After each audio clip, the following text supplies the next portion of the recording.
nínú story tí mo wá ń yà lọ́wọ́ yẹn olótù àbúrò mi kó nínú story yẹn àyà níjọ́ Thursday àbúrò mi dẹ̀ kú lójú ayọ̀ níjọ́ Friday. Real life with accident, fatal accident. Subhanallah. Kí ni tájú fíìmù ẹ̀? That is Amotekun. The same Amotekun. Máa yẹn wá support mi owó yẹn jẹ́ 5 million. Wow. The process ń sẹ́yìn nìyẹn. Bọ́n wọ̀nyí sọ fún mi nìyẹn pé wọ́n rí pósítà Amotekun ní arena. Bíi ti báwo? Wọ́n ní ṣé mo ti lọ fún Olasco ni. Wọ́n ní Olasco kẹ̀mí fún Olasco ní story nǹkan kan. Àwọn èèyàn sábẹ̀ sí question mi. Wọ́n ní Olasco ti bóòdì nǹkan kan tó ń tẹnu. Mo lè lọ sí arena nìyẹn bàbá nígbà tí màá dá arena. Mo kàn rí tán bóòdì very big banner like 40 cars tó jẹ́ stars ló wà níbẹ̀. Àyà mi já ìrú bá mi pé gbogbo ìgbésẹ̀ tí mo ti gbé pẹ̀lú ìrìn tí mo ti rìn tí mo ti lọ bá Saheed OSupa tí mo ti lọ bá àwọn tó lè help me. Bí àwọn kan ṣe advise mi nìyẹn pé kí n lọ bá Olasco kí n explain fún pé mo ti wà lórí iṣẹ́ ìtìpẹ́. This my man baba Sumola Sontab àwọn náà sọ fún mi pé kí n lọ bá pé kí n explain pé àyè wà láti pé ká lo title kan náà pé but Amotekun mi àbí kinní kan Amotekun pé màá fi nǹkan kan sí. Èmi tí mo dẹ̀ ti ṣe sensor mo dẹ̀ gbéra mo dẹ̀ lọ bá wọn mo dẹ̀ dọ̀bálẹ̀ níwájú wọn bàbá. Ṣé rí gbogbo nǹkan tẹ̀dá bá ti ń ṣe láyé yìí kó máa ro àtúbọ̀tán o. Tẹ́yìn bá dẹ̀ wò ní wò pé bá kóun lè bá yé ẹnìkan jẹ́ láti di ibi tóun lọ òun nìyẹn Ọlọ́run nìyẹn. Mo dẹ̀ déwájú mo dẹ̀ dọ̀bálẹ̀ bàbá mo dẹ̀ fún ọ evidence ìgbà tí mo ti ń ṣe promo mo dẹ̀ lọ sórí Facebook mo fún ọ ní gbogbo evidences yẹn. Saheed OSupa ló pè mí. Ẹ ló Báyọ̀ kí ló ṣẹlẹ̀ wọ́n pè àwọn láti Abuja ń sìn wípé kí àwọn wá face panel lórí fíìmù tó ń yà àwọn ò understand kí ló dé báwo ni mo ṣe mi ṣe kinní kan lórí ẹni mo yà bàbá ẹni sùúrù àwọn ọlọ́pàá tí mo ṣàṣọ fún yín ẹ̀yin náà gan ẹ fẹ́ wá sí location yìí ìgbà tí ẹ tó gbórúkọ àwọn ọlọ́pàá tó wà ń bẹ̀ lẹ́yìn náà ṣe decide láti wá ní sùúrù màá mọ bí mo ṣe máa ṣe bàbá mo pe nọ́mbà ìtura àtijọ́ mẹ́ta kò lọ tí màá rí níjọ́ kẹta oyún oṣù mẹ́sàn-án kú mọ́yàwó mi inú. Irọ́ ni o. Mo wà nù kéèsì yẹn oyún kú mọ́yàwó mi inú mo ń ru òkú kiri pẹ̀lú aláyè. Threatening yẹn ń lọ wọ́n bẹ̀rẹ̀ sí bá mi fà á yára ń dẹ́ kinní kan mo bẹ̀rẹ̀ sí gbé yẹn kiri hospital tí mo lọ bàbá ṣe rí ọ̀rọ̀ tẹ́ ń jẹ́ kí nǹkan rọra máa sọ yìí ní industry ibi tí mo ti ṣubú tó lápẹẹrẹ ni mo jẹ gbèsè gan débi pé mo wà nínú wàhálà yẹn mo ń káàkiri àwọn ọlọ́pàá yẹn ń tírẹ́tì mi ọlọ́pàá kankan pé Saheed OSupa ń bínú mo tara bọ̀ mo yẹ sọ pé kí n report sí police command ní Ìkẹjà nìyẹn mo wá bẹ̀rẹ̀ sí sá kiri. He's an actor, very, very spontaneous, very, very versatile. Join me as I welcome Mr. Bayo Mulero. Ẹ káàbọ̀ sí orí ètò. Ẹ káàbọ̀, ẹ kí wa. Tony Montana. Kẹ̀wá kí àwọn ará ilé. Tony Montana. Ó pọ̀. Àgbàlagbà oyè. Ibi gẹrẹjẹ la bẹ́kùn, ibi gẹrẹjẹ la wọn máa bá yín láéláé. Àmín. Mo dẹ̀ kí yín gan lórí ètò yìí. Ọlọ́run ní jẹ́ kí ètò yìí kú láéláé. Àmín. Á tóbi jù bẹ́ẹ̀ ṣe lérò lọ. Àmín. Orúkọ mi ò yí padà, Adébáyọ̀ Mákindé Mulero. Mo kí gbogbo ẹ̀yin aráalé tẹ́ ń wò wá. Ojú tẹ́ fi ń wò wá ò ní fọ́.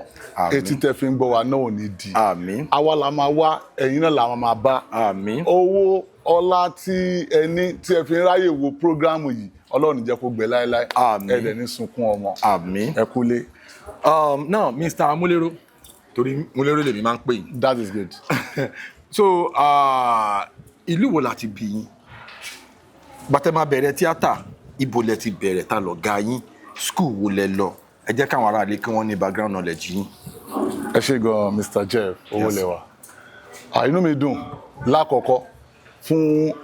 opportunity because it is an opportunity láti lè wá sí orí ètò yìí láti lè sọ ẹ̀dùn ọkàn mi fáwọn èèyàn. Lóòótọ́ mo ti ṣe interview lóríṣiríṣi but eléyìí special and màá dẹ̀ gbàdúrà sọ́lọ́run kó jẹ́ kí gbogbo ayé kó gbọ́. Àmín. Ṣé rí mo bẹ̀rẹ̀ ìlú tí wọ́n ti bí mi Ìbàrà Odò ní ìpínlẹ̀ Èkìtì. That is Ìbàrà Odò Èkìtì. Èmi ni ọmọ ẹlẹ́yẹ ṣe wẹ́yẹ̀wẹ́yẹ àti dórí Ògùn Ìbàrà. Egun ẹrẹ́kẹ́ àgbà ẹrẹ́kẹ́ bí mi ráyè rèdè àjẹ ọjọ́ kan gbogbo àjẹ ayé awítè mi re. Ìlú Ìbàrà Odò ni wọ́n ti bí mi. ibẹ̀ náà ni mo ti bẹ̀rẹ̀ ilé ìwé alákọ̀ọ́bẹ̀rẹ̀ primary school St. Paul Catholic Church ní St. Paul Catholic School so Catholic ló ní school yẹn so mo ṣe gbogbo ẹ̀ mọ́ra wọn mo kúrò ń bẹ̀ that was 1994 mo bẹ̀rẹ̀ secondary school mi nígbàrà odò yẹn náà Alárelú Comprehensive High School nígbàrà odò but as it is nígbà tí gbogbo nǹkan lọ mo decide pé mi school nílùú yẹn mọ́ torí mo jọ́ ọmọ kan tó le so bàbá mi ṣáà bẹ̀rẹ̀ sí sọ pé under must kí n lọ school nǹkan kan nígbà yẹn mo ti ń wà into theatre because mo ti ń ṣe theatre láti primary school báwo ni theatre ṣe bẹ̀rẹ̀ nígbà yẹn mo ní master kan à ń pè master yẹn ní Mr. Ige a máa ṣe end of the year party nǹkan tọ́mọ bá ti good sí òun la máa ń fi ṣe presentation fáwọn òbí wa ń gbà yẹn ìgbà yẹn fíìmù dàbí dancing drama tí a bá ti bẹ̀rẹ̀ a máa bẹ̀rẹ̀ sí compose teacher mi yẹn ló máa ń compose èmi máa ń lẹ́bùn láti lè sọ story a wá sí story kan tá a pè ní Àdùkẹ́ Ọ̀pẹ̀lẹ́ngẹ́. Àdùkẹ́ Ọ̀pẹ̀lẹ́ngẹ́. orin ni nígbà yẹn it's like dancing drama èmi ń la Àdùkẹ́ Ọ̀pẹ̀lẹ́ngẹ́ àwẹ̀ ẹlẹ́wà obìnrin kí n tó lọ́kọ irin mi dé kò ṣẹ̀wẹ̀lẹ̀ so àwọn mẹ́ta ló fẹ́ fàdùkẹ́ ń gbà yẹn èmi ni máa ń ṣe àgbẹ̀ àní doctor àní lawyer so ìgbà tó ọkùnrin mẹ́ta ń wá obìnrin yẹn wálé àwọn òbí ẹ̀ wá wò pé kí ni ká ṣe lórí ọ̀rọ̀ ọmọ wa yìí tó jẹ́ pé ọkùnrin mẹ́ta ló fẹ́ fẹ́ àtẹ̀gò wọ́n wá dàbí ọgbọ́n tábà ti ní ẹ̀kú ilé o bàbá á ní o káàbọ̀ ẹ jọ̀wọ́ mo mí béèrè Àdùkẹ́ so nígbà tá a kọ́kọ́ bẹ̀rẹ̀ wọn aládùkẹ́ wà nílé wọn á pèsè jáde fún wa ṣùgbọ́n ìgbà tí wọ́n fẹ́ tẹ́sítì ìfẹ́ Àdùkẹ́ wò lọ́kàn wa wọ́n ní Àdùkẹ́ ti kú lálẹ́ àná ó mà ṣe lọ́ọ̀yà àkọ́kọ́ ó ní owó ló ṣòro kan gbówó fún òun ó lọ ẹlẹ́ẹ̀kejì dókítà ó ní kan gbówó fún owó ló ṣòro ó lọ ìgbà tí mi máa dé àṣàgbẹ̀ mo ní èmi àti Àdùkẹ́ ò sọ bẹ́ẹ̀ mo bara jẹ́ mo ní kàn jọ mo fẹ́ rí sàrí Àdùkẹ́ mo fẹ́ bá Àdùkẹ́ sọ̀rọ̀ kẹ́yìn the way tí mo ṣe wá ń stress tí mo ṣe ń pariwo àwọn òbí ẹ̀ wá declare fún mi pé kò kú pé àwọn ń wá ìfẹ́ òtítọ́ fún mi wọ́n wá lọ pé Àdùkẹ́ wá fún mi so kí ló dẹ̀ fa gbogbo nǹkan yẹn nígbà yẹn bàbá mi was a transporter wọ́n máa ń ṣiṣẹ́ mọ́tò so conductor bàbá mi nígbà yẹn bàbá ẹ̀ òní tíátà ni wọ́n pe máa yẹn ní Afro lẹ́kìtì ọ̀rẹ́ máa kan báyìí Tombola yẹn máa ń ṣe stage kiri so tó máa ti wá ń ṣe rehearsal mo máa ń lọ opportunity máa lọ sọ́dọ̀ wọn torí ó jẹ́ ọmọọṣẹ́ bàbá mi tí wọ́n bá fẹ́ ṣe stage ńgbà yẹn wọ́n náírà tán fi ń wọlé èmi náà máa lọ opportunity máa slot mi máa ṣe bí ọmọ fún wọn tí mi mọ̀ pé mo ṣe máa ṣe tíátà láyé mi rè so bí ibo ṣe bẹ̀rẹ̀ nìyẹn bọ̀ mi claim ẹ̀ rí pé mo ti ń ṣe tíátà bọ̀ láti ibi kankan the only person I claim in this film industry Olúborí Ọlárewájú Mustapha aka Bàbá Ọba àwọn onímọ̀ máa sọ pé ọ̀gá mi láti 98 tí mo ti dé Èkó so bó ṣe jẹ́ bí ní àjò yẹn ṣe jẹ́ ní kúkúrú nìyẹn. Okay, for someone like me èmi ti mọ̀ yín láti àwọn táìmù kan tí ẹ ti máa ń ṣeré pẹ̀lú Austin Emmanuel tẹ ti máa ń ṣeré pẹ̀lú Ìtẹ́lẹ̀ ní Àgbàdo most of the times ẹ máa ń ṣe àwọn kárátà babaláwo ṣé bẹ́ẹ̀ ṣe máa ń ṣe àwọn kárátà yẹn ṣé ẹ̀kọ́ babaláwo yẹn bì kan ni àbí babaláwo gangan ni yín ní real life. Olóòtú bàbá mi kì í ṣe babaláwo that is what I trained for. Wọ́n ní bá ṣe ń kọ́ṣẹ́ là ń kọ́ yàrá ní iṣẹ́ ìtàgé yìí not like pé babaláwo yẹn gangan ni mo mọ̀ ọ́ ṣe jù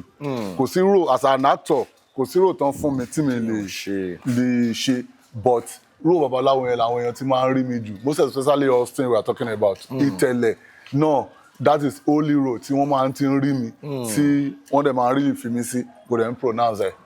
láti bẹ́ẹ̀ni. Okay. Now ní industry time kan mo mọ̀ pé ẹ máa ń kọ script. Dada. Àwọn stories yín dẹ̀ máa ń deep dáadáa for people like us tá a mọ̀ dáadáa. Then àwọn kankan wá ṣẹlẹ̀ láwọn time kan tó jẹ́ pé tíyàn bá wà ní industry kò sí bí èèyàn ṣe fẹ́ rìn tí orí ò ní mì. Ṣé mo get òwe yẹn dáadáa? Bẹ́ẹ̀ni bàbá báyìí òwe yẹn wá pa ẹ̀ nípa yàn. Àmín ẹ ṣé gan. because èèyàn máa ń ní challenging experience èèyàn kí ni the most challenging experience yín tó jẹ́ pé tẹ́ bá ń rántí ẹ lè gbàgbé mọ́ láyé táyé máa fi parẹ́ tó máa ń dùn yín ẹ ṣe ẹ̀ pẹ̀lú àwọn aráalé. Bàbá mo ní méjì tó máa ń dùn mí gan. ẹ ṣe ẹ̀ pẹ̀lú àwọn aráalé. ẹ ṣe inú mi dùn lẹ́ẹ̀kejì fún opportunity tí mo ní látọ̀dọ̀ yín. Ọlọ́run ni. Lọ́dún kan mo ti gbà yìí mo ti kúrò lọ́dọ̀ ọ̀gá mi. So anywhere tí n bá dé everywhere wọ́n máa ní pé ta lọ̀gá mi tí n bá ti wá dárúkọ Ọlárewájú Mustapha Olúborí wọ́n ní ta ló ń jẹ́ bẹ́ẹ̀. And there is two Olúborí then. Ìkan Kòròdú Káyọ̀dé Olúborí. Shout out to ọ̀gá wa Olúborí. Wọ́n wá máa ń béèrè lọ́wọ́ mi pé èwo nù tí wọ́n ti sọ pé Olúborí wọ́n á ní fíìmù wo ló ṣe. Wọ́n dẹ̀ ti ṣe fíìmù rí but ìgbà yẹn ojú dúdú láyé kíní tó máa ń tàn sára aṣọ yìí kíní ni wọ́n ti ṣe fíìmù wọ́n máa ń ṣó ẹ̀ kiri ni. Okay, projector that is a good ẹ ṣe sà projector láyé projector yẹn ni ẹ̀dùn àrá ni title film yẹn. None of these people tó mọ̀ nígbà yẹn gan àbí ọ̀pọ̀lọpọ̀ wọn gan tó mọ̀ bí ọ̀rọ̀ fíìmù yẹn ṣe lọ tí bá ti wá ń sọ wọn mọ̀ it's not where to be found wọn mọ̀ ọ̀gá mi mo wọn láti padà sọ́dọ̀ ọ̀gá mi pé okay at least àwọn gbọ́dọ̀ ṣe fíìmù kan jáde. Bàbá akọ story yẹn mi ni mo kọ Bouncing is my senior lọ́dọ̀ Olúborí. Okay. So gbogbo gbà yẹn tàbí kóra wa jọ Bouncing Austin Ìtẹ̀lẹ̀ gbogbo akóra wa jọ a máa ń káàkiri ni so torí pé mo di post tó tóbi as a director mo gbà yẹn tí wọ́n fẹ́ ṣe anything wọ́n fẹ́ mọ background mi tí máa ń try pé láti sọ pé báyìí mo wá padà sọ́dọ̀ Olúborí. Àwa kọ story kan pè ní Àdéhùn Ńlá nínú story yẹn mi mo play lead role Ẹyẹlé Funfun àwọn náà direct iṣẹ́ yẹn lọ́dún yẹn ó ti pẹ́ so Jùmọ̀kẹ́ George ló ṣe ìyá mi Lábọ́sìndé ló ṣe ẹ̀gbọ́n ìyá mi nínú story yẹn ọmọ méjì ni ìyá mi yẹn bí so àbúrò mi nínú story yẹn that year tí mò ń sọ yìí mo bímọ níjọ́ Tuesday mo ṣe naming ní Tuesday tó tẹ̀lé mo wá wọ location níjọ́ Wednesday tó tẹ̀lé Tuesday níjọ́ kejì. Wow. Bàbá àwa ń ṣe location yẹn lọ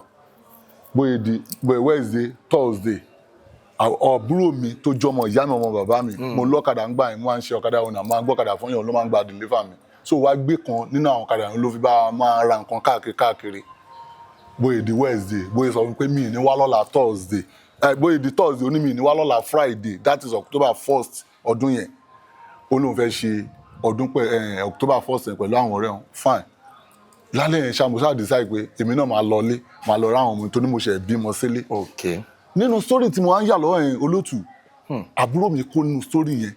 àyà níjọ́ Thursday àbúrò mi dẹ̀ kú lójú ayé níjọ́ Friday. Real life with accident fatal accident. Subhanallah. Mo kàn wá ń lé nírọ̀lẹ́ ọjọ́ Friday yẹn mo kàn decide pé máa lọlé máa lọ sùn mo kàn wá lé mo kàn dédé gbọ́ gbágbágbágbá ní window mi àbúrò yẹn ti ní accident ó ti kú ẹ wá gbókú ẹ o. I was like ṣé mo ń ṣe fíìmù ni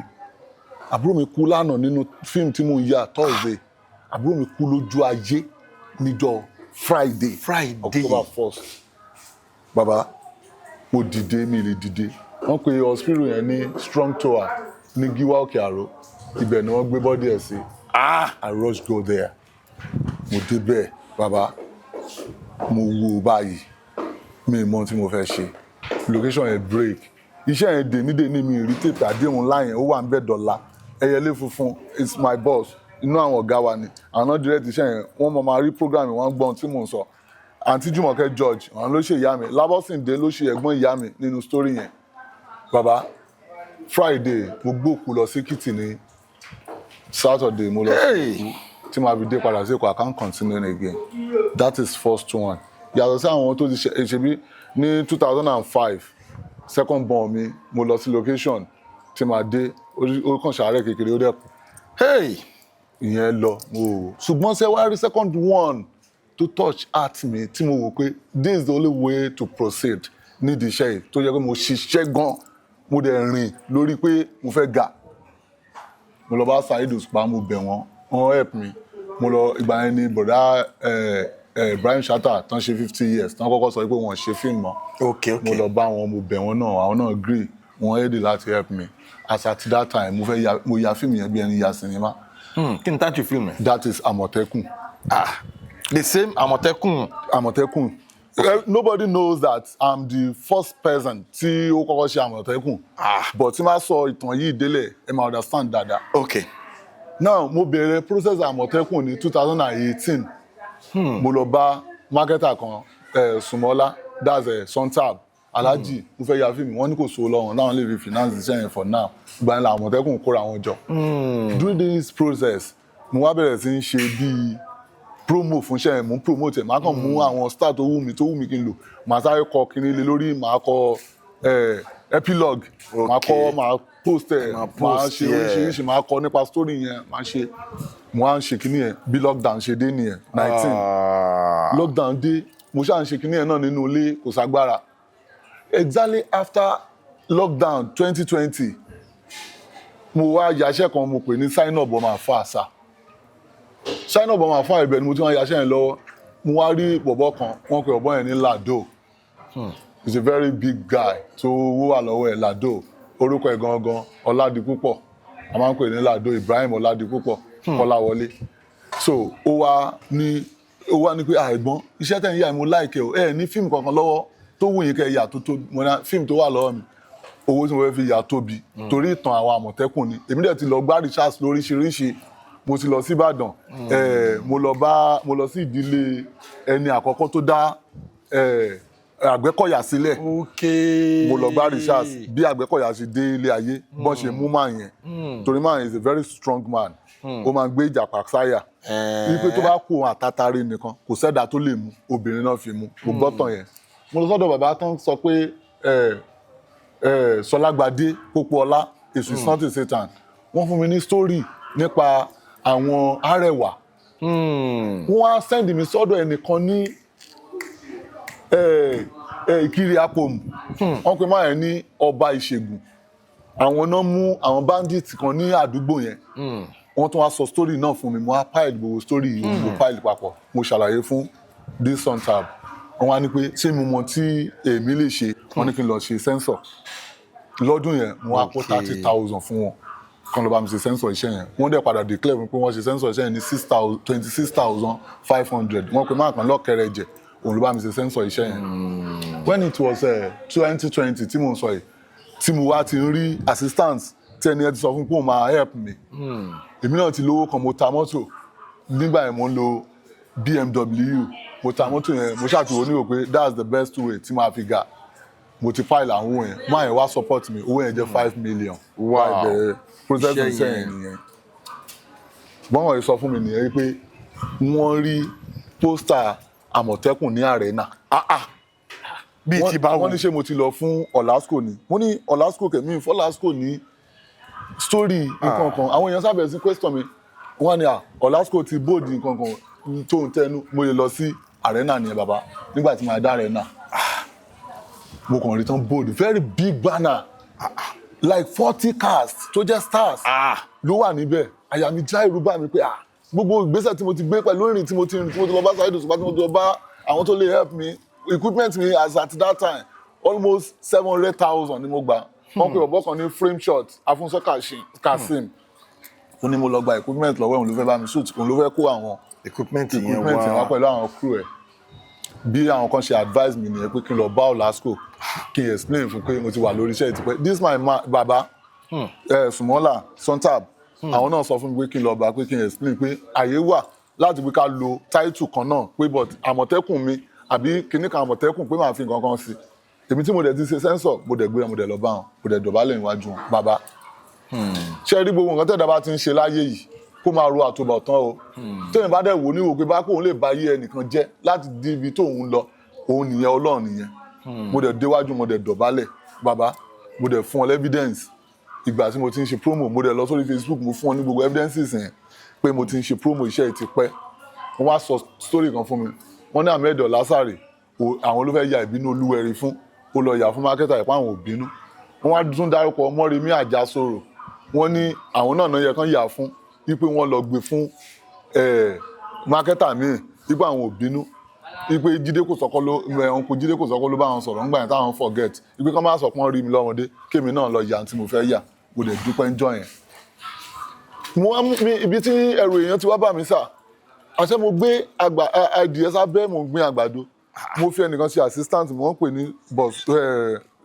ìbáyọ̀mí àbí bọ̀sùn ọ̀tayẹmí òun ni mo fi ṣe assistant director. ó wá èmi pẹ̀lú ẹ̀tùjọ sọ̀rọ̀ wípé máa pe fíìmù mi ní Lord of Amotekun àṣẹ bó ṣe ń gbọ́ lẹ́nu mi náà ló lọ ń sọ fún àwọn ọ̀gá mákẹ́tà yìí a dẹ̀ bẹ̀rẹ̀ story yẹn ṣá bọ́n sọ pé kí n lọ yà kó dẹ̀ bẹ̀rẹ̀ everybody. mo wá notice ní location mi most àwọn tí mo pè bíi 100 Bankole Sunday okay 100 kò wá there is one guy Baraka mo pè wọ́n wá Tóbi Ọlásùkò àwọn kankan mo rí pé wọn ò wá mi mind mo bẹ̀rẹ̀ iṣẹ́ ẹ̀gbọ́n yìí Yọ̀mí Ọlọ́run ò láyé bó ṣe yẹ kó túkàsà kó iṣẹ́ kò ṣiṣẹ́ bẹ́ẹ̀ mo ṣàkàn yaṣẹ́ yẹn gẹ́gẹ́ bí story yẹn ṣe rí mo ṣá ya àyàṣẹ́ yẹn nígbà tí mo rẹ̀ kó àwọn ọlọ́pàá sí location yẹn àwọn ọ̀gá ọlọ́pàá kí n má dárúkọ àwọn orí lọ̀gá ọlọ́pàá torí àwọn props tẹ́ lò bẹ́ẹ̀ ni mo dẹ̀ gbé wọn wọ́n dẹ̀ bill mi mo dẹ̀ sanwó torí àwọn iṣẹ́ ọlọ́pàá pọ̀ ní iṣẹ́ yẹn á dẹ̀ fún àwọn tí ò mọ iṣẹ́ ọlọ́pàá á fún ọ ní training gbogbo nǹkan yẹn mo ṣe mo gba normal way tó yẹ kí n gbà bàbá ìgbà tá a wà lókun yẹn ibẹ̀ ni Saheed OSupa òun ló lead squad àwọn tó lọ arrest àwọn tó ń ṣe jàgídíjàgan nínú iṣẹ́ yẹn bàbá wọ́n wá ní pé dandan ẹni tó ń lọ lead squad pé ó yẹ kó yìnbọn àwọn SARS dẹ̀ lé ní ẹnìkan tí mi ní sáláì dárúkọ nínú àwọn SARS tí mo pè à ń pè ẹ̀gbọ́n ẹ̀ ní Frayo SARS so ó dẹ̀ train ní Saheed OSupa wọ́n ṣe máa yìnbọn lóòótọ́ ó wá ní squad tí ó fẹ́ lead as a leading squad pé ó yẹ kó lè yìnbọn ó dẹ̀ yìnbọn ní orí set yẹn lóòótọ́ mo dẹ̀ parí iṣẹ́ níjọ́ Sunday mo wá sùn mọ́jú Saturday a dá equipment padà bàbá mo kúrò ní location yẹn níjọ́ lálẹ́ Monday tí mo délé mo kàn rí call níjọ́ Tuesday ni bàbá wípé kí n máa bọ̀ ní Abuja wípé ààyè Mr. Adébáyọ̀ Makinde mo ní yes mo ní yes wọ́n ní ṣe mi mo ya fíìmù kan tán pẹ̀lú Àmọ̀tẹ́kùn ní bẹ́ẹ̀ ni bàbá that's how I experience the penalty lórí story yìí mo ní èmi ni wọ́n ní kémi snap permission tí mo gbà tí mo fi lo ravel tó tó yẹn àti àwọn ọlọ́pàá mo ní àwọn ọlọ́pàá ní lágbájá báyìí ni mo pè tán wá àwọn náà kó ravel àtàn kó patrol van wá nǹkan kan wọ́n ló òkè kí n pe àwọn yẹn ń sìn kán pè wọ́n bọ́n drop call báyìí tí máa pe àwọn yẹn switch off ìkíní kejì kẹrin àmẹ́rin no bá anybody ò lọ tí máa drop lórí kọ́ yẹn báyìí bàbá Saheed OSupa ló pè mí ẹ ló Báyọ̀ kí ló ṣẹlẹ̀ wọ́n pè àwọn láti Abuja ń sìn wípé kí àwọn wá face panel lórí fíìmù tó ń yà àwọn ò understand kí ló dé báwo ni mo ṣe mi ṣe kíní kan lórí ẹ̀ ni mo ní àbàbá ẹni sùúrù àwọn ọlọ́pàá tí mo ṣàṣọ fún yín ẹ̀yin náà gan ẹ fẹ́ wá sí location yìí ìgbà tí ẹ tó gbórúkọ àwọn ọlọ́pàá tó wà ń bẹ̀ lẹ́yìn náà ṣe decide láti wá ní sùúrù màá mọ bí mo ṣe máa ṣe bàbá mo pe nọ́mbà ìtura àtijọ́ mẹ́ta kò lọ tí màá rí níjọ́ kẹta oyún oṣù mẹ́sàn-án kú mọ́yàwó mi inú. irọ́ ni o. mo wà nù kéèsì yẹn oyún kú mọ́yàwó mi inú mo ń ru òkú kiri pẹ̀lú aláyè tírẹ́tì yẹn ń lọ wọ́n bẹ̀rẹ̀ sí bá mi fà á yára ń dẹ́ kinní kan mo bẹ̀rẹ̀ sí gbé yẹn kiri hospital tí mo lọ bàbá ṣe rí ọ̀rọ̀ tẹ́ ń jẹ́ kí n kan rọra máa sọ yìí ní industry ibi tí mo ti ṣubú tó lápẹẹrẹ ni o mo jẹ gbèsè gan débi pé mo wà nínú wàhálà yẹn mo ń káàkiri àwọn ọlọ́pàá yẹn ń tírẹ́tì mi ọlọ́pàá kankan pé Saheed OSupa ń bínú mo tara bọ̀ mo sọ pé kí n report sí police command ní Ìkẹjà nìyẹn mo wá bẹ̀rẹ̀ sí sá kiri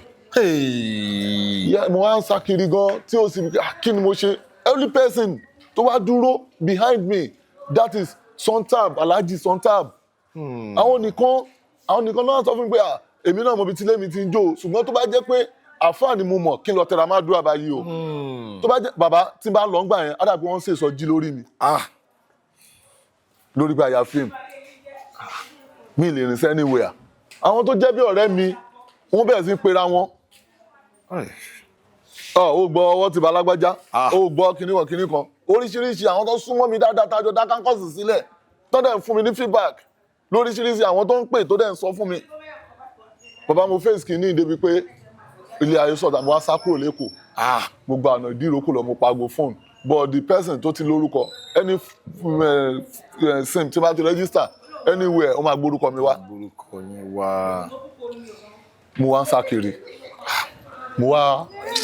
wá bẹ̀rẹ̀ sí ṣàdúrà káàkiri bẹ̀rẹ̀ sí ṣàdúrà wọ́n á mìtì máa kan àwọn náà jẹ baálẹ̀ Amikanlẹ̀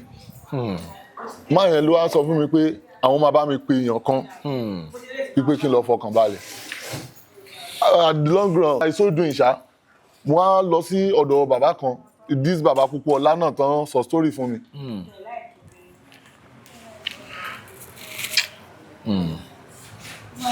Ẹ pẹ̀lẹ́. mo lọ sọ́dọ̀ wọn bàbá yìí wá sọ fún mi pé wọ́n ní kí n jẹ́ ká charge ẹ̀ sí court pé ṣe bí fíìmù ni is my professional so anybody tó bá fẹ́ ṣe kí ni tó dẹ̀ jẹ́ pé bẹ́ẹ̀ náà ni ṣé bí àwọn ọlọ́pàá yẹn ló wá lóòótọ́ mo lọ́lọ́pàá ló wá. Wọ́n gbé kọ́. àwọn ọlọ́pàá ò gbé kọ́ wọ́n wá ní pé àwọn máa stand as a witness wọ́n á gbé mi wá sọ́dọ̀ former CP kan ní command side ṣá gbàtà wá dọ́dọ̀ CP yẹn ní pé ṣé lóòótọ́ mo declare. Former commissioner of police. mo wá declare fún un pé lóòótọ́ ni mo ní Saheed OSupa yìnbọn pé but mi mọ tí mo fẹ́ ṣe mi dẹ̀ lágbára tí mo lè fi defend àwọn kìíní nobody tí ó lè stand by me. wọ́n wá ní okay ṣé mo lè wọ́n wá náà máa bá mi competition kankan àbí kankan but ẹni tó lè stand as witness nínú àwọn ọlọ́pàá kò sẹ́ni tó gbé call a tún try gbogbo nǹkan yẹn kò bọ́ sí wọ́n á padà sọ́dọ̀ bàbá yìí that's Amikanlẹ̀ tó di baálẹ̀ ńsìn wọ́n wá sọ fún mi pé àwọn máa send nọ́mbà ẹnìkan sí wọ́n á send nọ́mbà ẹnìyẹn sí mi pẹ̀lú àdúrà àti gbogbo ẹ̀ṣá ìjọ tí máa face wọn ní police command àwọn tán wá gbé mi like 8 police coach. ẹ pe nọ́mbà yẹn nọ́mbà tán fún yín. mo pe nọ́mbà yẹn máa yẹn wá ní pé àwọn tí wọ́n fẹ́ wá yẹn pé kí n máa tẹ̀lé wọn máa kú máa yé ni mo sá surrender ara mi àwọn tó wá gbé mi mo wú wọn lókè báyìí ni tí wọ́n fi gbé mi dé police command ọ̀rẹ́ mi kan náà dúró ní àwọn ọ̀rẹ́ mi èyàn dáṣẹ̀ Michael Oyelade mo máa ń pè ní Kwadon ìyẹn náà dúró ó tẹ̀lé mi dé police command ní Kẹjà wọ́n wá dá dúró sẹ́nu gate wọ́n wá ní kí n wọlé mo wá wọlé ìgbà tí mo wá wọlé wọ́n ní mi ìsáàmù àánú Ọlọ́run tí mo bá pàdé mọ́ wọ́n dẹ̀ surrender pẹ̀lú kéèsì yìí. Báwo lẹ ṣe ṣe ìgbà tẹ́ débẹ̀? Àdúrà let's say that mo ṣàdúrà gan mo ṣe àdúrà gan kò síbi tí mi ìtorí bọ̀ so ìgbà tí máa débẹ̀ this Funso Adéjọbí that's a Lagos PRO àwọn ló wà in charge case yẹn nígbà yẹn Adéjọbí Adéjọbí àwọn ní PRO Lagos àwọn ló wà in charge case yẹn àwọn gangan náà handle case yẹn fún àwọn náà ní pé káwọn yẹn wá gbé mi ìgbà tí máa dọ́dọ̀ wọn wá gbé mi lọ́dọ̀ CP direct mo fi CP máa débẹ̀ àánú Ọlọ́run tí mo wá bá pàdé they only fine me 200,000 tó bá jẹ́ bó ṣe tó bá àdúrà máa ń gbà ọ́ àdúrà máa ń gbà ọ́ téèyàn bá lè gbàdúrà àdúrà máa ń gbà ọ́ I can assure you this àdúrà máa ń gbà because nígbà tí màá déwájú CP only shake my hand and wọ́n dẹ̀ ni wọ́n sorry pé wọ́n gbọ́ pé oyún kó mọ́ ìyàwó mi inú during this case. The fine I paid kò jọ nǹkan kan mọ́ máà tí wọ́n ní kí n pè yẹn náà ti ṣíwájú mi ìmọ̀ bọ́lọ́run ṣe ṣe gbogbo bí mo ṣe ń lọ tí mo ṣe ń bọ̀ sọ́ńtàbù iná ò fi mi sílẹ̀ tán lọ tán dẹ̀ ń tè I saw this man that time Sontab àti Michael Oyelade àwọn tó stand by mi àti kábíyèsí tó máa di kábíyèsí lágbára Ọlọ́run ní Amikanlẹ̀ àwọn yẹn náà stand by mi so gbogbo kìíní ìgbà tí máa déwájú CP ńlá ti cover orí WhatsApp láti lè má jẹ́ kí n rórúkọ wọ́n wá ní pé àwọn òṣàǹṣàjẹ́ wọn ò dẹ̀ gbé ní environment mi pé location yìí ni wọ́n ti sẹ́ndì nǹkan tó ṣẹlẹ̀ pé ṣáwọn ọmọ ẹni tí mo ṣẹ̀ ṣémi náà mọ ẹni tí mo ṣẹ̀ gbogbo kíní yẹn bó ṣe wá lọ wọ́n ṣáà sọ fún mi pé wọ́n tẹ̀ tó advise me kémi náà mo rú caliber of people I will work with or I will friend with pé àwọn èèyàn mi náà ṣe o bọ́ọ̀ yẹn ṣe lọ bọ́ọ̀ yẹn ṣe bọ̀ èmi àtẹnitájọ ní argument Olasco ni during these problems sir kẹ́lẹ̀ mọ́wọ́ ṣe fẹ̀ tó wọ́n ya Amotekun wọ́n gbé Amotekun jáde this my Amotekun o useless. Irọ́ ni o. I swear. Àwọn ya títí wọn. Wọ́n ya wọ́n show ẹ̀ Amotekun 1 2 3 my own òkìkí tọ̀dọ̀ mi everybody ti ń dúró dè ní àgbàdo kan bẹ́ẹ̀ lọ anybody àbá àwọn tó bá ń wo program yìí tó ń gbọ́ program yìí kò sí nígbà nínú film industry tó máa sọ pé lágbàdo Ìjàyè nígbà tí mo ya Amotekun pé kò trend so trending yẹn ó kún àwọn tó help trend iṣẹ́ títí wọn tó fi boost. Ibo wa ni gbàwọlé wa release fíìmù Amotekun títí yẹn. As it is ìgbà tí kinní ẹ̀ wá ṣe tí máa padà gain ara mi tọ́jú ara mi gan pẹ̀lú gbogbo oríṣiríṣi. Ìjọ yẹn ló fi yín lẹ̀. Ìjọ yẹn mo wálé ìjọ yẹn. Ìjọ yẹn lẹ wálé. Ìjọ yẹn but before I can attend kò sí crew mi tí wọ́n pè kò síbi tí mi ì sá lọ ọpẹ́lọpẹ́ àdúrà. So bẹ́ẹ̀ ṣe ń fíìmù lóko tẹ̀ ń ya iṣẹ́ yẹn lọ́wọ́ èèyàn kan ló ń record ló wá ń send ẹ̀ Abuja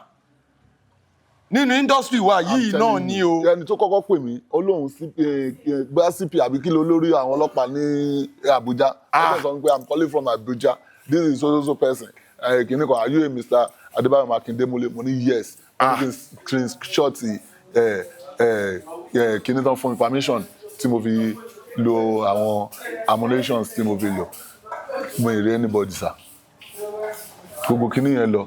ìgbà tí gbé tèmi kan ti gbàgbé fíìmù ó dàbí pé aṣọ tí ìpín bá bọ ni kò sí ìyálàyà kòkòrò tó lè gbé wọ̀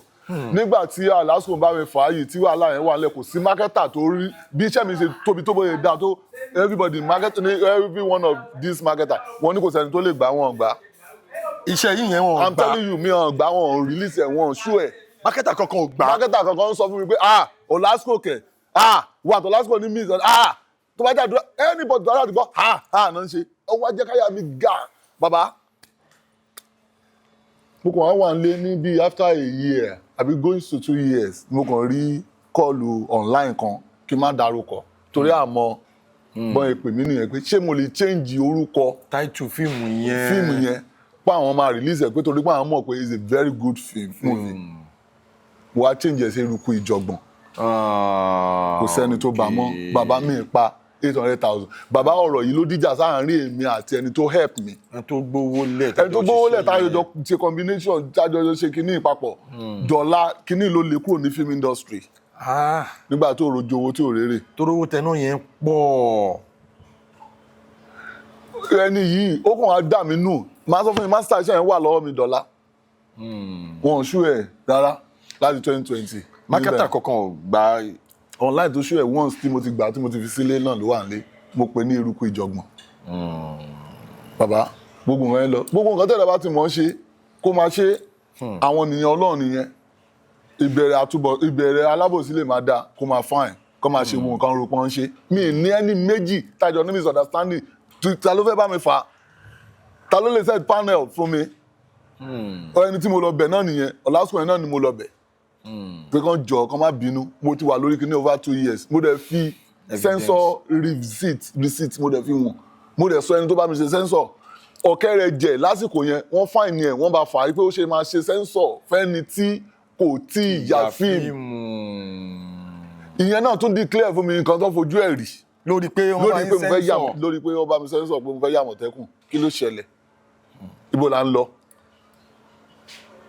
bàbá since then mi tẹni tó lè dá fíìmù yàtọ̀ sí pé bá pé wọ́n pè mí sí fíìmù wọ́n pè mí sí fíìmù mọ́tò lọ. So gbogbo nǹkan yẹn bẹ́ẹ̀ I thank God this is me kọ́lọ́run kó túbọ̀ lọ́rọ̀ ẹ̀mí wa kọ́lọ́run má jẹ́ ká fọjọ́ lọ́jọ́ lọ. Àmín. Bàbá. Mr. Mulero. Bàbá. Omi tí ẹ̀dá máa mu kò ní ṣàn kọjá ẹ̀. Bẹ́ẹ̀ni. Ọ̀tá lè gbégi dínà bẹ́ẹ̀ Ọlọ́run tọ́lọ́run bá ti gbàgbé èèyàn gbogbo nǹkan tí èèyàn bá ń fọkàn tẹ̀ ó máa bọ́ sí. Kò ní dúró síbẹ̀ lágbára Ọlọ́run. Gbogbo bí tẹ́ fọkàn oore sí àti bí tẹ́ fọkàn oore sí ẹ máa róore gbà ń bẹ̀ torí pé gbogbo nǹkan tó bá ṣẹlẹ̀ sẹ́dá láyé challenges ni ẹ̀dá kan máa ẹlòmíràn rò bóyá òun ṣèkàfẹ́ nìyẹn ó lè jẹ́ pé oore ló ń ṣe fẹ́ nìyẹn at the end of the day ẹ̀yin náà wo orúṣẹlẹ̀ tó ṣẹlẹ̀ yẹn ń sìn ẹ ò bá àwọn ọlọ́pàá ṣe pè yín bí gbogbo ẹ̀ ká nípa Ọlọ́run ò dá sọ́rọ̀ yẹn ni wàláì tá à ń sọ ìkọlà máa sọ Ọlọ́run ibi tí ẹ̀rù Ọlọ́run ti bà mí nìyẹn tí mo ti mọ̀ pé àdúrà ń gbà àpẹẹrẹ ni ibi tí mo ti gbà nìyẹn torí threatening táwọn ọlọ́pàá yẹn fún mi bọ́n ṣe frustrate life mi ìbílẹ̀ pé mo lè dé ìjọ tí mo ń lọ yẹn sẹ́ẹ̀ àwọn family mi gan bílẹ̀ pé mi lè wálé ṣá ṣé bọ́n lẹ́ ń bí mi ọkọ̀ sẹ́ni tó bílẹ̀ pé mo lè wálé ṣá ọ̀rẹ́ mi yẹn gan fẹ́ lọ witness wípé kóhun ṣàkàmọ́ ibi tán ń gbé mi lọ o ó ló fi sìn mí dé géètì police command ní bíbá yìí ni and he stand at the gate mo wọlé mo dẹ̀ débẹ̀ CP only shake me and sọ pé sorry pé àwọn gbọ́ pé ọmọ kú òun ní oṣù mẹ́sàn-án bàbá tí máa ń lọ báyìí ádàgbé wọn sì sọ jí lórí mi. báwo ni ẹ ṣe wá yanjú ẹ báwo ni ìyàwó yín báwo ni ẹ ṣe gbogbo kìíní yẹn bàtà padà dé. kò sówó kò sí nǹkan ọgbọ́n pé ní tó bá ti jẹ́ tẹnitẹni náà ni ọ̀rọ̀ ìyàwó àti èmi tọ́lọ́run dẹ̀ bá ṣe pẹ̀lú fámìlì òun ni ọ̀rọ̀ ẹ̀gbọ́n mi tó kú ní December ìfi ń dùn mí because he's the only person on sick kò síbi tí mi ìrúdé ayọ́lá ìléyàn náà ni kò síbi tí mi ìrúdé ó kú sí loot this December so òun nìkan náà ní family as in òun náà ló mú mi wá sí Èkó since 98 so òun ni family tí mo rí náà tó dúró tó dẹ̀ ṣe gbogbo normal ten tó yẹ kó ṣe. Ọlọ́run á forí jì wọ́n àmín Ọlọ́run ẹ̀yin tó ń filẹ̀ ò ní bàjẹ́ lágbára Ọlọ́run ó ní agbára ẹ pẹ̀lẹ́ ẹ ṣé bàbá gbogbo ẹ yé Ọlọ́run. that is it. now ẹ jẹ́ ká move on. ní táìmù kan a rí yín nínú fíìmù Koleosho. Koleosho is one of the biggest Yoruba movies with the views ti movie yẹn shout out to Itele on that job. Itele ṣe gudugudu méje òun yàyà mẹ́fà lórí fíìmù yẹn a wá rí yín lára àwọn cast fíìmù yẹn báwo ni casting yẹn ṣe wáyé ṣé ó wáyé látara wípé ẹ ti ní relationship pẹ̀lú Itele láti ìgbà tèmi ti mọ̀ yín ni báwo ló ṣe jẹ́ gangan ẹ fún wa ní experience lórí set. thank you baba lákọ̀ọ́kọ́ tí màá sọ olóòtú ṣe rí ọgbọ́n àti ìmọ̀ tẹ́bi gbé program yẹn kalẹ̀ Ọlọ́run jẹ́ kó parun because èèyàn á jẹ́ kéèyàn lè sọ̀rọ̀ tinú ẹ̀ á jẹ́ kéèyàn lè come out pẹ̀lú nǹkan tó bá tẹ̀ ń gbénú ẹ̀ gan lẹ́ẹ̀kọ̀ọ̀kan bẹ́ẹ̀ni àìdí nìyẹn tí mo fi ṣàdúrà pé program yìí kò ní kú àmín á dẹ̀ máa tẹ̀síwájú àmín àṣẹ ọgbọ́n ìmọ̀ àtòyé tẹ́bi gbé kalẹ̀ Ọlọ́run jẹ́ kó jọba àmín ṣe rí first thing ni pé má kú má jẹ́ kan pa ẹ́ dẹ̀ remain lórí quality ẹ̀ tó o bá ti kú tó o jẹ́ kan pa ẹ́ tó remain lórí quality ẹ̀ ìjọ kan á jẹ́ ìjọ kan wọ́n á rántí ẹ̀ ṣá òun lọ̀rọ̀ yẹn lóòótọ́ ẹ mọ̀ àpapọ̀ èmi Austin Itele àjọjọ ń ṣe including you that time bẹ́ẹ̀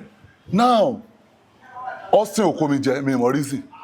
bọ̀ mo máa ń rí yín nínú iṣẹ́ ẹ máa ń ṣe babaláwo kan nínú fíìmù sí nígbà. normal ó wà náà àwọn tó dídí sọ fún mi wípé babaláwo ló ń tiri mi babaláwo ló ń tiri mi tó permanent mi gan ṣiṣẹ́ babaláwo bẹ́ẹ̀ni which is mo lè sọ fún pé èèyàn ni but I don't know reason tí ọ̀rọ̀ bá kàn ti pọ̀rọ̀ pẹ̀lú ẹ̀ kì í fẹ́ gbọ́ láti side mi rárá bí mo wò ní òkè bá pé kò sáà ná because lẹ́yìn ìgbà tí mo ti build ọmọ mi kan Asukun Dafa lẹ́yìn ìgbà yẹn báyìí tó ti mú mọ́ra kò rí mi rárá mo rí i pé ó dà pé torí pé kò sí ibòmíì tó lè yí mi sí àti pé kò sẹ́ni míì tó lè lò ń gbà yẹn fún ròyìn yẹn ló fi ń lò mí kò kó mi jẹ for any reason but ní tí mo fi mọ̀ pé Itele kó mi jẹ láti ìgbà yẹn ó dẹ̀ sì kó mi jẹ di sí yìí. kí lẹ rí. bàbá èmi pẹ̀lú èèyàn tá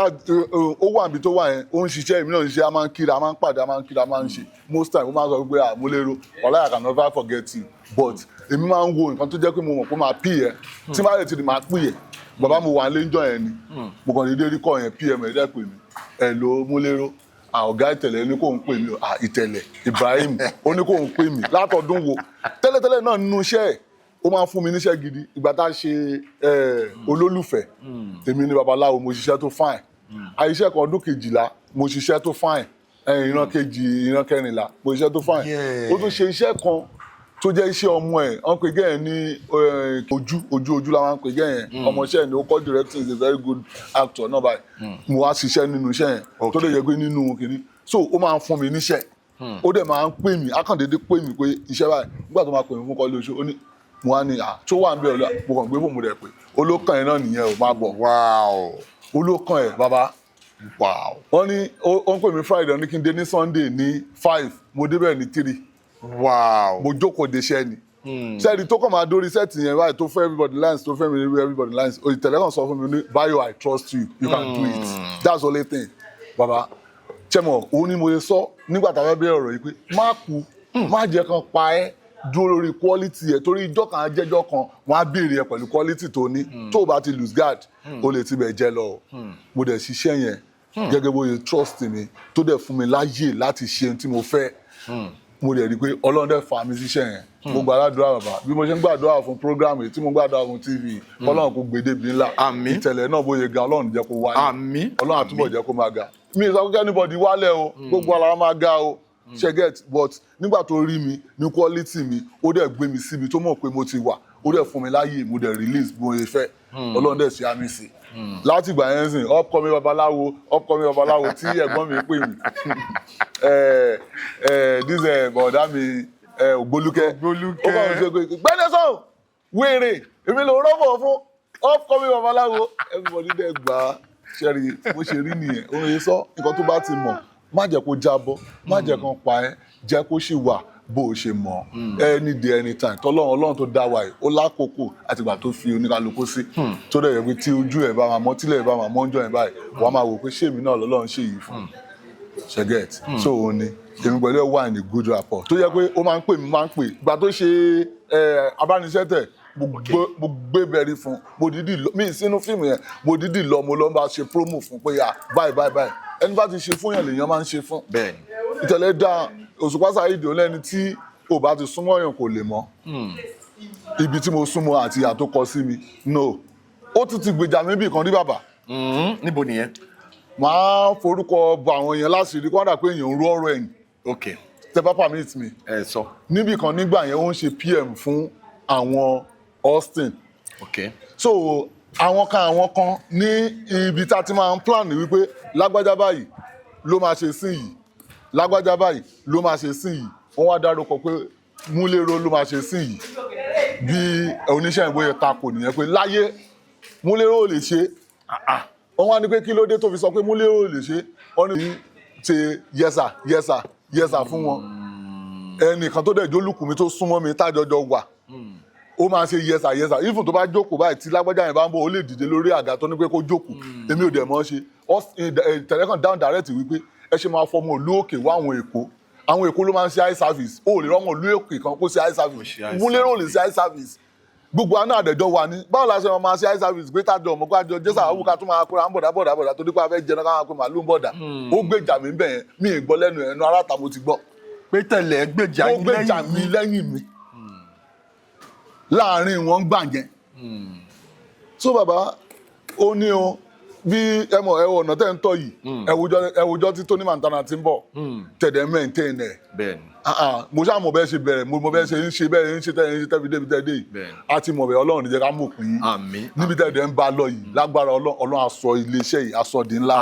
ẹ̀túbọ̀ mọ̀ máa ga sí bẹ́ẹ̀ ṣe ń jẹ́ káwọn èèyàn kó sọ báyìí díẹ̀ tẹ̀dẹ̀ ń gbé èèyàn síta láti lè jẹ́ kí àìmọye àwọn náà tó tún opportunity Ọlọ́run ṣe wá náà lọ opportunity láti ìgbà tí mo ti sọ fún mi pé mo ti ṣe Amotekun yìí sìn iṣẹ́ tí mo ń try láti ṣe ń gbà yẹn something like Amotekun yẹn ni mo pe iṣẹ́ yẹn ní Ọlọ́run wà because látara nǹkan tí mo rí ó jẹ́ kí n mọ̀ pé Ọlọ́run wà bẹ́ẹ̀ni nígbà tí mo ti wà nílé láti bí for a long tí mi ṣiṣẹ́ tí mi ṣe nǹkan tí Ìtẹ̀lẹ́ tún wá kàn déédéé pè mí tí mo tún ṣiṣẹ́ yẹn tọ́lọ́run tún sáámi sí iṣẹ́ yẹn níwọ̀nba ó mú mi pé Ọlọ́run wà so Ọlọ́run wà yẹn ó jẹ́ story kan tí mò ń cook lọ́wọ́ tó dẹ̀ jẹ́ kó mi kàn fẹ́ ṣiṣẹ́ sẹ́ǹpẹ́ tó ti ṣiṣẹ́ ẹ̀yin náà ti bá mi ṣiṣẹ́ rí nígbà tá a ṣe Ọlọ́run àrà mo rí iṣẹ́ tẹ́ ṣe mo even when I go to the comments I hear what people said about you I'm here because of Jeff kìnnì kan Tony Montana this and that ṣé you get so torí pé road ẹ dì mú ẹ mú perfectly ni torí pé ẹ perfect pẹ̀lú nǹkan tẹ́ ń ṣe that is it so tí a bá fẹ́ ṣe nǹkan sìn ẹ kàn lè bẹ́ẹ̀ ní quality tẹ́ ń ṣe likewise me náà ni ọ̀rọ̀ Ọlọ́run wà yẹn ó jẹ́ nǹkan tó tóbi kọ́lọ́run kó gbà kọ́lọ́run má tún jẹ́ kára tàpò lórí ẹ̀ bá a ṣe ń plan ẹ̀ so Ọlọ́run wà is next movie tí mo rò pé Ọlọ́run á gbà ẹ ti kọ script yẹn tán àti ṣe script tán but ó kù díẹ̀ kọ́lọ́run jẹ́ ká bá àánú pàdé lórí ẹ̀. àmín ká kàn ṣe náà ló. ẹ̀yin aráalé mo fẹ́ fi opportunity yìí just like I always do lórí platform yìí mo máa ń promote àwọn brand àwọn èèyàn tí mo bá gbé wá sórí ètò ẹ̀yin aráalé Ọlọ́run wà ní fíìmù wọn tí wọ́n plan lọ́wọ́ ní agbára Ọlọ́run á kún wọn lọ́wọ́ Ọlọ́run á fún yín ní agbára àti owó tí ẹ máa fi ya fíìmù yìí tábàdẹ̀ rẹ tó máa support yín náà láti support yín because ọ̀rọ̀ owó náà ni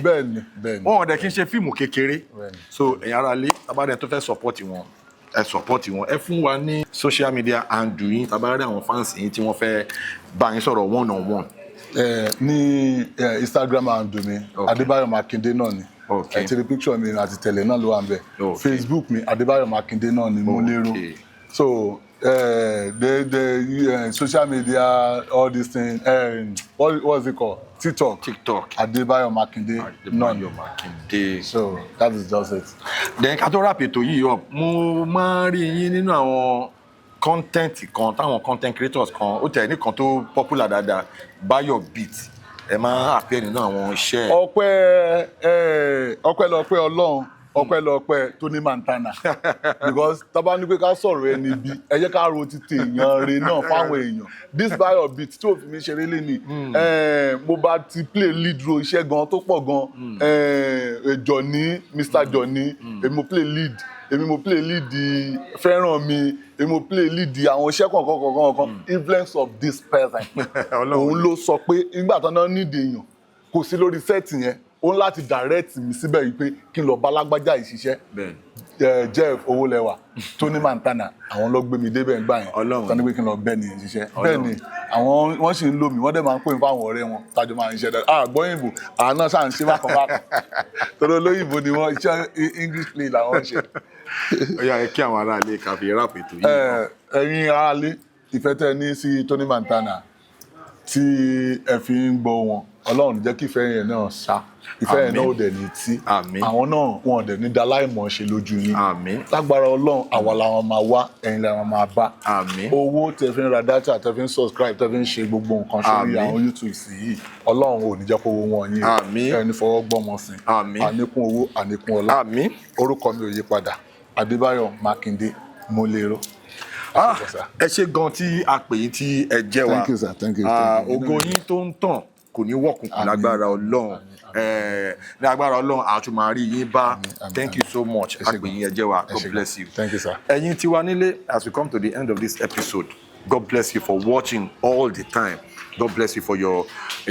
words of encouragement and all of that. If you know you're watching our videos for the first time, you have not subscribed, please subscribe to this channel, Jeff Owolewa TV, and smash that notification bell. So when my next video is coming up, you're going to be the first to see it. God bless you for watching. God bless you for dropping those beautiful comments. Jeff Owolewa is my name. Hala.